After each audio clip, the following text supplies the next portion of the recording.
3월 모의고사 주요 문항 리뷰 영상 시작하겠습니다. 이 영상을 시작하기에 앞서서 제가 사실 3월 모의고사 바로 다음날에 거의 전문항 3월 모의고사 해설 강의를 찍어놨습니다. 제 수강생들한테는 지급이 됐는데요.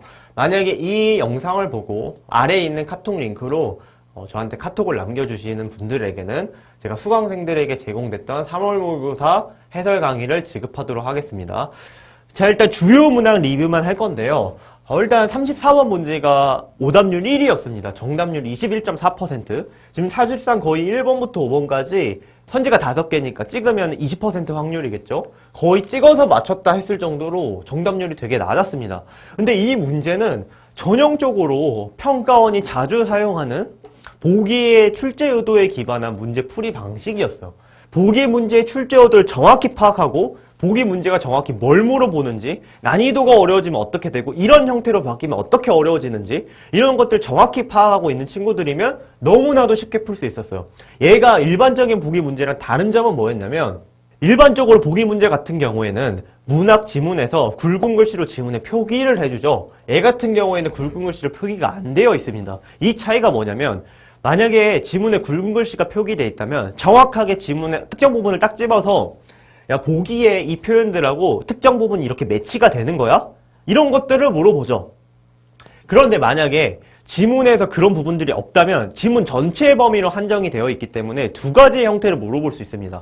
앞에 나왔던 이 선지 앞부분 있죠. 선지 조건 부분, 선지의 이 사실 부분들을 그대로 물어볼 수 있죠. 왜냐면 기존의 보기들은 여기 따옴표 쳐놓고 지문에 있는 실제 부분을 물어보는데 얘 같은 경우에는 그냥 물어보잖아요. 만청길은 귀양지에 있는 선인의 가족을, 정목렬은 고향에 있는 선인의 가족을, 이 부분도 이제 출제 형태로서 선지를 만들어 놓은 거죠. 왜냐? 지문에 있는 실제 사실인지 확인을 해봐야 되니까요. 두 번째는 지문에서 명확하게 이 부분과 보기 이 부분이 연결되는지를 물어볼 수가 없으니까 중요한 출제 포인트가 하나 빠졌죠. 그러다 보니까 순수하게 보기 자체와 선지의 일치 구조를 직접적으로 물어보는 형태가 되게 많이 출제가 됩니다. 이렇게 두 가지를 물어보는데요. 자, 1번부터 5번까지 이렇게 있는데, 만약에 우리가 선지의 사실 부분을 다 확인하고자 한다면 1번부터 5번까지 판단의 구조가 10개예요. 앞부분도 확인하고 뒷부분도 확인해야 되잖아요. 그런 판단이 너무 복잡하고 앞부분에서 틀리게 하는 경우가 10개 중에 1개 정도밖에 없으니까, 비율상 기출에서. 그러면 1번부터 5번까지 그냥 앞부분이 맞다라고 전제하고 보기의 주제성과 선지의 주관의 일치 여부를 명확하게 체크하는 방식으로 이 문제 풀이가 이루어졌었어야 돼요. 과거 기출에 굉장히 같은 패턴의 문제가 되게 많이 있었어요. 여기서 5번 선지 같은 경우에 악인의 대리자가 몰락을 주도한다 했는데 보기에서는 악인이 가문의 몰락을 주도한다라고 나와있죠. 보기의 주제성과 반대됩니다. 보기의 주제성과 다르죠. 그러니까 5번 선지가 바로 정답이구나, 지문과 상관없이 그냥 얘가 바로 정답이겠네 하고 답을 찍어버려야 되는데, 대부분의 친구들이 이런 보기 문제에 대한 출제 패턴이 익혀져 있지 않고 그냥 지문만 읽고 풀기 때문에 이런 문제 보면 너무 어려운 거죠. 이런 문제가 되게 많았어요. 역사적으로 27번 같은 문제, 이 지문 같은 경우도 마찬가지로 5번 선지에서 똑같은 패턴으로 정답이 이렇게 나왔었습니다. 자, 그래서 여러분들이 그냥 기출문제를 풀면서 그냥 지문 읽고 지문 인물 관계도나 그리고 시간 배경 이런 게 아무 필요 없다는 거예요. 왜? 문제 자체의 출제 의도를 익히고 어떤 패턴으로 문제가 나올 것이, 이걸 알아야 미래의 문제에 대비가 되죠. 문학 같은 경우에 발문이 다 다르잖아요. 발문이 다르다는 건 출제 의도가 다르다는 뜻인데, 여러분들이 그냥 모든 문학 문제를 똑같이 대하잖아요. 1번부터 5번까지 순서대로 왔다 갔다 하면서 풀고, 그게 아니라 정확한 패턴과 풀이를 익혀야죠. 오답률 1위 문제가 이렇게 나왔고요. 다음 문제는 고전시가 문제였습니다. 정답률이 29.6%였는데요. 이 문제도 마찬가지로 친구들이 그냥 고전시가에 대해서 그냥 맹목적으로 문제를 읽고 풀고, 고전시가에 대해서 평가원이 어떤 방향성을 가지고 있는지 모르기 때문에 새로운 내용, 새로운 질문을 나오면 항상 틀리는 거예요. 대비가 안 돼 있기 때문이죠.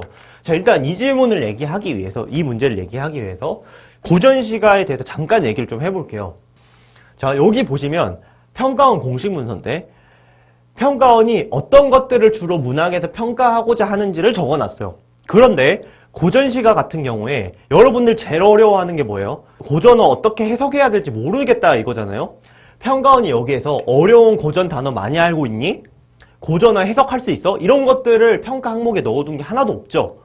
그러니까 우리가 좀 생각을 좀 해봐야 될 게, 평가원이 이 시험지를 통해서 우리한테 진짜 측정하고자 하는 무언가 목표가 있을 텐데, 출제하고자 하는 이 문제들과 지문들을 보면 측정하고 싶어하는 목표와 능력치를 측정하는데 방해하는 요소들이 있을 거란 말이에요. 예를 들어서 문학 같은 경우에는 이런 것들을 평가하고 싶은데, 문학 작품은 다 주관적인 영역으로 사람마다 생각하는 게 다 다르잖아요. 작품을 보고. 근데 수능 시험은 객관식 시험이기 때문에 이 주관성을, 문학의 주관성을 어떻게 객관화시켜서 표현해야 되지? 이게 평가원의 고민일 거고, 고전시가 같은 경우에는 야, 우리가 이런 걸 평가하고 싶은데, 객관적으로 사실적으로 문학 작품을 읽는지 이걸 평가하고 싶은데 고전 단어가 너무 어려워가지고 지문 자체가 해석이 안 돼버리면 진짜 측정하고자 하는 걸 측정을 못할 거 아니에요?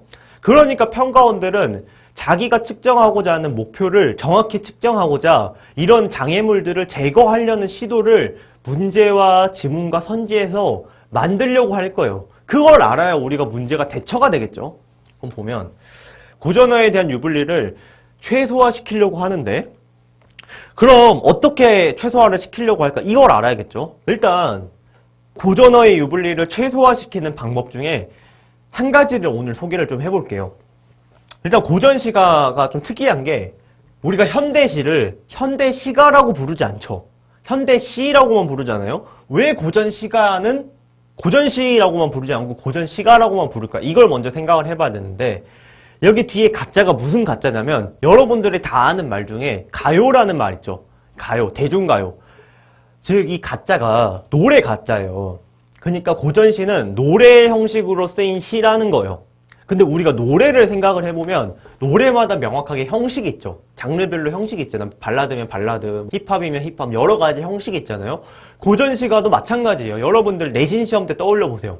고려가요 하면은 뭐 무슨 형식이 있고, 뭐 3, 4조 뭐 형식이, 율격 형식이 있고, 뭐 여행가사 하면 뭐 요런 형식이 있고, 이런 장르별로 명확한 형식이 있단 말이에요.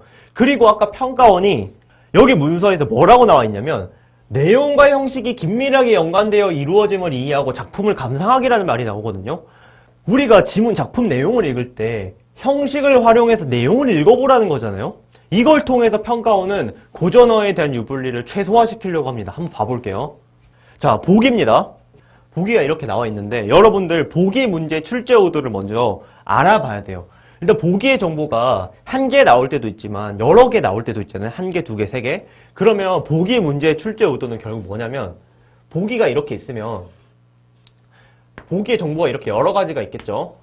그러면 지문에 있는 표현 하나 갖다 놓고, 야, 보기의 1번 정보가 지문에 이 표현과 연결이 돼야 되는데 보기의 3번 표현이 보기랑 연결되니 하면 적절치 않은 선지죠. 즉 무슨 말이냐면, 보기 문제 출제 의도는 보기의 정보를 구분하고 지문에 있는 표현과 보기에 있는 정보의 매치죠. 이게 연결시키는 게 목표란 말이에요. 그러면 우리도 당연히 보기의 정보를 읽으면서 정보를 구분하려고 해봐야겠죠. 자, 첫 번째, 우월은 세상 물정의 어두운 것을 뜻하는 한편 세상과의 불화를 감수하면서 윤리적 가치에 충실하려는 태도를 말하기도 한다. 그래서 우월한 인간은 현실과의 괴리에서 오는 안타까움과 현실에 대한 부정적 인식에서 비롯된 고독감을 드러내기도 하지만 자신의 삶을 긍정하며 우월함을 지켜나가는 태도를 보이기도 한다. 자, 보면 구분을 해보면, 첫 번째, 현실과의 괴리에서 오는 안타까움. 이게 지문의 첫 번째 정보.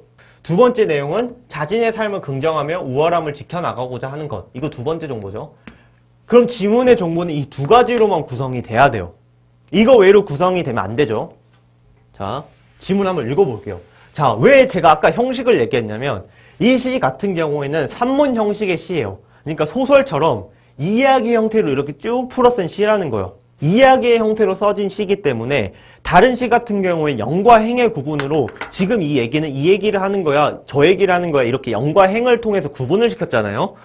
얘 같은 경우에는 하나의 연으로 이렇게 쭉 구성된 이야기 형태의 시기 때문에 장면 단위의 주제성을 띱니다. 그럼 이걸 어떻게 활용하냐면, 여기서 해석이 안 되는 문장들이 많을 거 아니에요. 그럼 어쨌든 장면 단위의 주제성을 가지고 있으니까 딱 한 문장만 제대로 해석이 되면 아 어차피 지금 이 내용은 이 얘기 하려고 하는구나 저 얘기 하려고 하는구나 하면서 툭툭 치고 읽고 내려갈 수가 있어요. 보면 이 몸의 생겨남이 금수와 다름으로 애칭 경향과 충분재장을 내 분수 안의 일로만 여겼다. 자 여기 보세요. 그러면 지금 우리한테 가진 정보 두 가지가 있잖아요.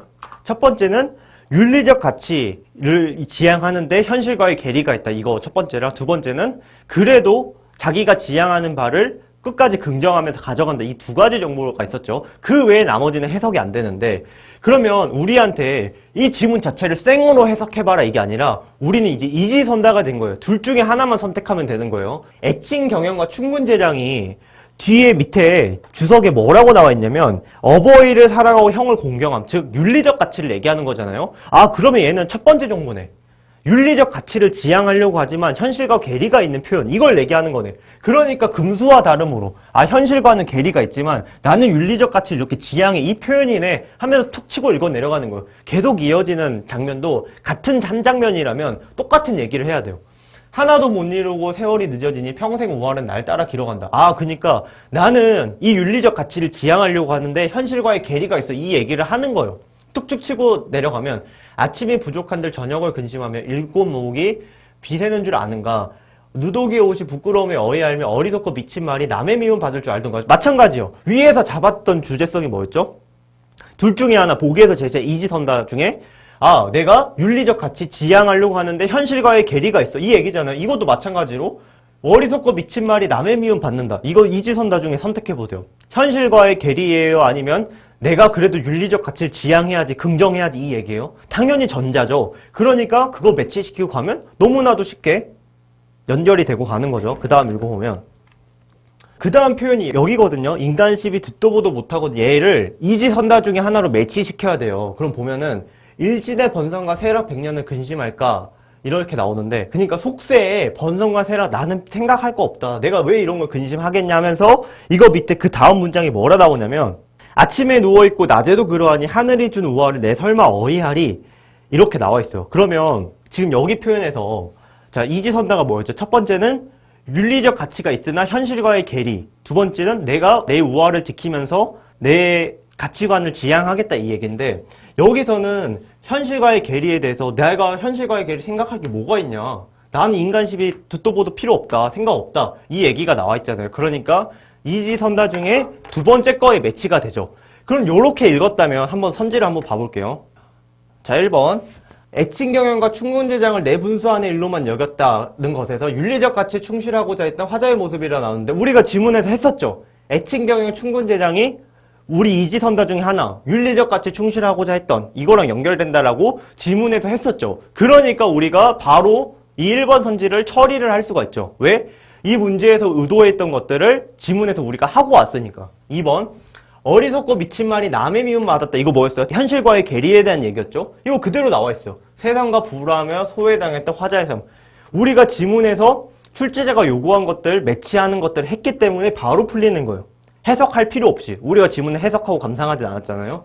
3번 선지 현실과의 괴리를 겪는 화자의 안타까움이라는데 이 부분은 뭐였어요? 두 번째 파트였죠. 이제 속세를 구분하면서 아 내가 가지고 있는 것들을 현실과 괴리랑 상관없이 내가 가진 우화를 계속 지향해 나가야겠다라는 부분이죠. 근데 얘를 보기에 첫 번째 정보랑 매치를 시켜놨죠. 두 번째 정보랑 매치 시켜놔야 되는데 그래서 답은 3번 요렇게 찍고 내려갔어야죠. 그래서 이 작품 자체를 감상하면서 해석하면서 가려고 하는 게 아니라 보기의 출제 의도에 맞춰서 장면 단위로 주제성을 잡고 이 보기 정보를 구분해서 이지선다로 만들고 내용을 연결하고 객관적으로 푸는 풀이를 요구했던 겁니다.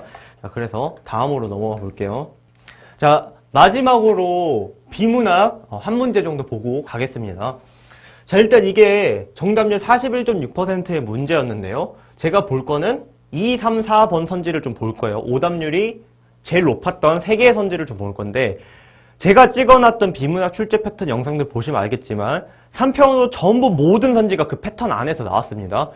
제가 생각하는 비문학은 막무가내로 비문의 내용 자체를 다 이해해보고 읽어보자 이게 아니라 출제자가 요구하는 기준 자체가 명확하게 존재하니까 출제자가 원하는 대로 그 패턴대로 출제자가 의도한 문장에서는 그 의도한 대로 생각과 행동을 하면서 읽고 그렇지 않은 부분은 날려있고 그러면서 정보량을 압축하면서 읽어나가는 거. 이게 제가 생각하는 비문학이다 라고 얘기를 했었어요.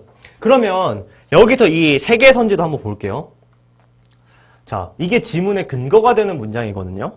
그러면 이 문장 자체에서 이 문장의 핵심 의미를 딱 압축시켜서 물어보는 표현이 뭘까요? 한 단어만 딱 잡아보세요. 얘죠. 일방적인 의사. 얘가 이 문장에서 출제자가 가장 잘 드러내고자 하는 핵심적인 의미예요. 이렇게 방향성이 짙은 단어를 대립적 어휘라고 그랬고 항상 출제 패턴으로 나온다라고 얘기를 했었어요. 저한테 배웠던 친구들은 이 문장을 보고 이 문장 자체를 머릿속에 넣으려고 하는 게 아니라 이 일방적인의 밑줄을 딱 긋고 아, 유중은 일방적인 거 하면서 압축시키고 넘어갔을 거예요. 그리고 이번 선지 보면 선지 자체를 이 문장 자체가 지문에 있어 이걸 보는 게 아니라 선지의 조건을 봐야 돼요. 선지라는 건 물어보고자 하는 기준이 있을 거고 그 기준대로 선지를 읽어야지 선지 자체가 지문의 문장에 있었어 이건 출제 의도가 아니에요. 보면은 여기죠. 수중자가 거절해야 돼? 아니면 거절과 상관없이 이루어지는 거야? 이게 선지에서 물어보고자 하는 출제 의도죠. 근데 뭐라 그랬어요? 일방적인이라 그랬잖아요. 일방적인. 그래서 얘가 아니죠. 자, 얘도 볼게요. 법인의 유증을 할 때 상속인의 동의 필요하지 않다. 여기서 선지 조건이 뭐예요? 상속인의 동의 필요해? 아니면 안 필요해? 이거의 출제 조건이 뭐예요? 일방적인이에요. 일방적인으로 된다. 의사와 상관이 없다. 이 문장에서 이 정도의 정보만 처리를 하고 갔으면 항상 나오는 출제 패턴이 얘를 처리를 하고 갔으면 2, 3번은 그냥 꽁으로 얻는 거예요. 4번도 한번 봐볼까요?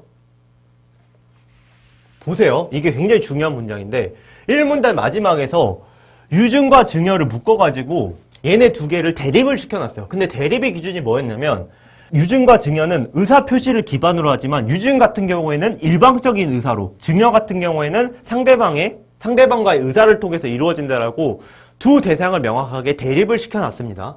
그리고 한참 아래 문단에서 상속에 대해서 얘기를 할 때 뭐라고 얘기를 하냐면 상속은 법률 효과가 의사 표시가 아니라 사망이라는 사건으로 이루어진다는 점에서 법률 행위와는 근본적으로 차이가 있다고 얘기하거든요. 대놓고 이 유증과 증여의 대립점이었던 의사표시라는 이 대립점을 상속에도 같은 기준으로 끼워 넣죠.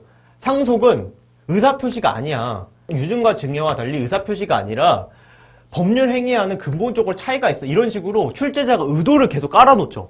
야, 위에서 나왔던 대립점 밑에서도 똑같이 줄게. 그러니까 유증과 증여랑 상속을 한번 구분해 볼래? 이런 식으로 문장을 준 거예요. 그리고 이런 패턴 자체가 항상 정해져 있죠. 예전 기출에서도 매번 나왔던 패턴이고. 그럼 이거 보세요. 유증과 증여 모두 상속과 달리 출제 패턴이 보이죠? 지문의 의도가 보이잖아요. 유증과 증여를 하나로 묶고 상속하고 얘네 두 개를 의사표시를 기준으로 대립시켜 볼래? 라고 물어본 거예요. 그러니까 법률행위로 분류된다. 유증과 증여는 법률행위, 상해는 법률행위가 아니죠. 그러니까 너무나도 쉽게 판단할 수 있는 거예요. 이걸 지문에서 알고 있는 거예요. 이렇게 나올 수밖에 없지. 이거 당연히 이걸 보고 유증과 증여나 상소를 이렇게 구분해야지 이렇게 생각을 할 수가 있는 거예요. 왜? 매번 이렇게 나왔던 패턴이기 때문에. 그래서 이 다음 영상으로 제가 작년 비문학 제일 어려운 지문이죠. 비문학 가나 지문에 대한 해설 영상을 찍으면서 비문학은 이런 거다라는 걸 보여줄 텐데 그걸 한번 보시고 요걸 다시 보시면 아 진짜 비문학은 지문을 읽으면서 이렇게 나올 수밖에 없구나가 딱 정해지는구나. 매번 똑같은 패턴으로 나오네. 이런 것들을 알 수 있을 겁니다. 그래서 문학 같은 경우에는 앞에서 발문이 매번 다른데 이걸 매번 똑같이 풀면 맞는 걸까? 출제 의도에 맞게 풀어야 되지 않을까? 문학 같은 경우에 정말 감상을 요구할까? 지문에서 진짜 객관화돼서 읽는 방법이 또 존재하지 않을까? 이런 얘기를 했었고요. 비문학 같은 경우도 출제라는 건 기준이 있어야 된다라는 건데 그 기준이 일정치 않으면 출제에 의미가 있을까? 당연히 기준이 일정할 거고 그 일정한 기준이 뭔지 찾으면 비문학을 읽을 때 출제자의 의도대로 읽을 수 있지 않을까? 그냥 내 지문 읽는 능력이 기대는 게 아니라. 그래서 제가 그 출제 패턴을 다 찾았으니까 출제 기준을 찾았으니까 제가 알려드린 거고 이번에도 역시 그것대로 나왔다라고 말씀을 드립니다. 그래서 요번 3평 주요 문학 리뷰 여기까지 마치고 제가 영상 처음에서 말씀드렸던 것처럼 아래 링크로 카톡을 주시면 산모 해설 강의 찍어 놓은 걸 무료로 드리도록 하겠습니다. 여기까지 이번 영상 마치겠습니다.